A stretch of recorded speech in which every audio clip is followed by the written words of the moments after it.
Soomaali Maxamed meel walba joogtaan orto waxa ku leeyahay soo dhawa muuqaalka like saar oo si share garay waa haween xilligan xafiiskeyga ayaan joogaa dhammaan taageerayaasheeda ayaa rabaa inaan halkaan kala hadlo isla markaana aan u sheego in aan aniga caafimaad qabo in aniga wax dhibaato aan qabin Soomaali hore waxay u tiri ninka ragga ah inta uu nool yahay dhibaato walba way soo maraysaa inta aan ka ahayn asaga oo foolana in la arko Soomaali ninka ragga sidiisa xaalad walba oo soo marto waxa loo baahan inuu isdajiyo aniga xaaladaas aan galay dadka qaar way ku farxayeen dadka qaarna way ka xumaanayeen horta waxa la lahay dhammaan ummadda Soomaali iyo qof walba muslim ah waa walaalo waayo jabka walaalka ina ku faraxdo ma ahan dadka xumaanta ku farxay waxa leeyahay ina adiga xumaan ah ku faraxdo ma ahan waxa jiro dadka qaar oo ka xumaanayeen dadka qaar oo aniga dareemay dhibka aan dareemay ama xumaatada sidaasina ugu xumaanayeen dada jiro isoo wacay oo i dhiirigelinay oo i dhaacatoosh nin ragata wax walba arkaysa marka waxa raba dadka wanaaga jecel inaan caawa aan u sheego inaan aniga aan caafimaad qabo nabadeedana aan qabo isla markaana aad iyo aad aan ugu mahad celinay taageerayaasheeda dal iyo dibidaba meel walba ay joogaan hadii ay ahaale dadka WhatsApp-ka iga soo wacay hadii ay ahaale dadka meel walba iga soo xiriirina taleefankayga caadi soo wacay sidoo kale waxa halkan ugu mahad celinaya dhammaan qof walba aniga taageersan oo horumarkayga jecel oo aniga inaan guuleysto jecel sideeda waxa la ninka ragga ah waxa loo baahan inuu leeyahay dulqaad samir inuu leeyahay dadka qaar ee xumaatada inta badan jecel oo xumaatada iyagana si boonbooninayo oo ninka ragga ah xumaatadiis ku farxayo waxa leeyahay Soomaaliye waxa lagu yaqaanaa dad gob ah dad nabad jecel dadka heshiisiya dadka walaalahooda ah dhibaatada soo gaarta ka murga dad waxa jiro inta badan media ku jiro oo xumaatada aad iyo aad u jecel oo saqiir iyo kabiir leh oo la yaqaan hebel la dhigi karo laakiin xumaato walba aad sameeyso adiga ay ku dambaysaa hadii aad tiitiin abuurato ogow ma helaysid timir waxaad heli doontaa tiitiin adiga maanta xumaatada iyo jabka walaalkaaga hadii aad ku faraxdo barita adiga ay ku qabsanaysaa oo qofka bini'aadanka wax walba ayaa soo marayo marka waxa loo baahay walaalka hadii dhibaato haysato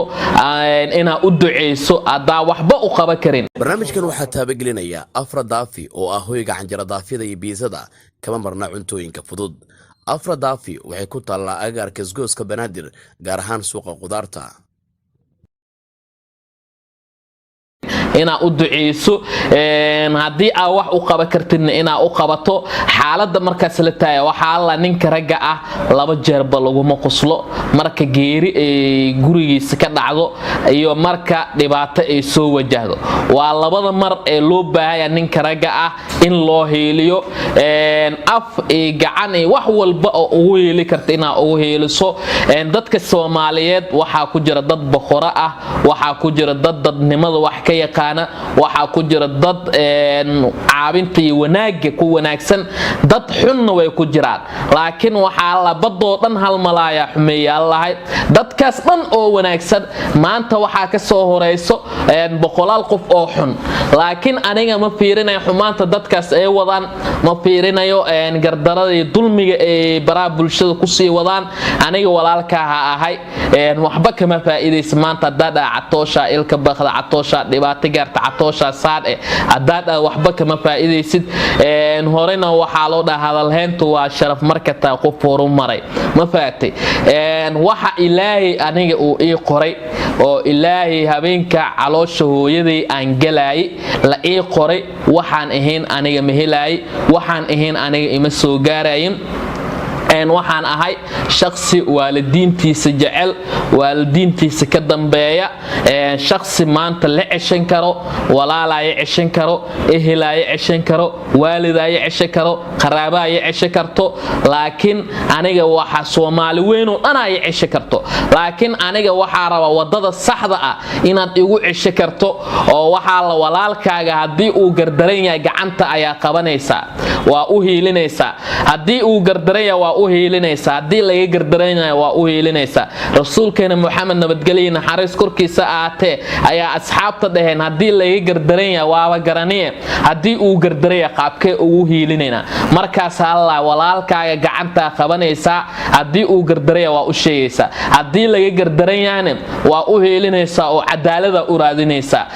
marka dadka Soomaaliyeed dad badan oo wanaagsan waa jiraan aniga maanta waxaan ahay qof caan ah qof horumar gaaray horumarka iyo nolosha aan ku jiro dad baa ka xun waayo maxaa yeelay waxay ugu xun yihiin maanta Catoosh sida media oo wax ugu yahay maanta Catoosh sida caalamka loogu aqoonsaya maanta Catoosh saqiir iyo kabiir aqoon-yahan iyo caami waayeel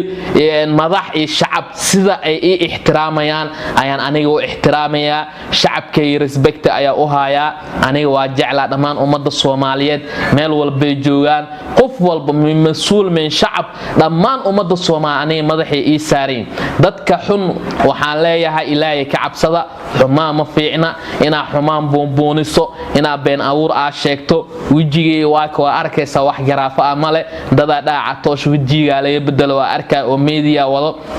dada Catoosh waa la qari dada Catoosh waa dhinti horta aniga hora kugu sheey Ilaahay wuxuu ii qorin adiga ma ugu sameey karta Ilaahay subhanahu wa ta'ala wuxuu ii qoray ayaa aniga igu dhacayo Ilaahay subhanahu wa ta'ala wuxuu aniga igu talagalay in uu isii waa hela Ilaahay subhanahu wa ta'ala haweenka caloosha hooyadii aan galay ayuu wax walba ii qoray janna iyo naar waxaan galaayo Ilaaha og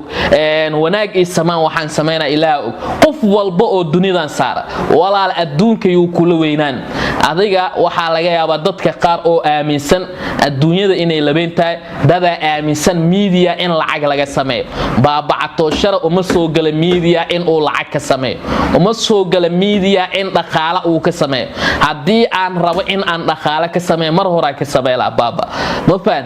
aniga nin raga ahay Ilaaha sidaan 66 uu isii maanta Ilaahay subhanahu wa ta'ala oo kaliya ayaa aniga wax ugu baahanaa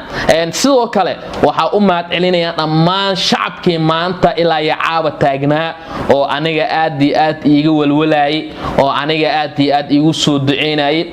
mararka qaar marka xaalad la kulanto waa inaad degnaa muujisaa waa inaad dulqaad muujisaa dadka qaar aniga garab isiinayeen oo xaaladay dejinay dadna waxay u orday maanta Catoosh sida fiyus ugu heshaa oo fiyus ugu sameeysa Soomaali Maxamed meel walba joogtaan dadkaas xun waxa la rabaa inaad u istaagtaan sidii wax ugu qaban lahayd dadka xun ee media ku jira ee maanta doonaya dhamaan inay lacag lay sameeyaan oo aan waji lahayn oo aan ehel lahayn oo walaal aan ixtiraamaynin oo maanta adduunka iyo dhaqaalaha uu labeen yahay sidaas ma wanaagsana waxa la nin rag sidiisaba jab uu soo maraa aada u maasatiin dhamaan dadka aniga iga walwalaay waxa leeyahay aad iyo aad u maasatii waa caafimaad qabaa dhamaantiin waa idin salaamiya meel walba joogta dal iyo dibida xafiiska durdur media jooga fariintan nacabkayga hala gaarsiiyo inta ii soo duceynayso waxa leeyahay Ilaahay khayr ha idin siiyo inta aniga wanaagayga iyo horumarkayga ka walwalayso waxa leeyahay Ilaahay khayr ha idin siiyo aniga shalay waa Catoosh baa ahaa maantana Catoosh baan ahay Ilaah baa wax uu Ilaahay ii qoray la hela alxamdulillah Ilaahay subhanahu wa ta'ala u mahad celinaya Ilaahay ka sukoon waxa u mahad celinaya dhammaan dadka ila walwalsanaa dadka maanta xitaa dhibaatadaas inay dhacdo aan ku faraxsaneenin aad ugu mahad celinaya dhamaantiin waxa rajeynaya inaan fariinta meel dheer gaarsiisaan waa alfanaan baaba Catoosh wasiirka dhamiska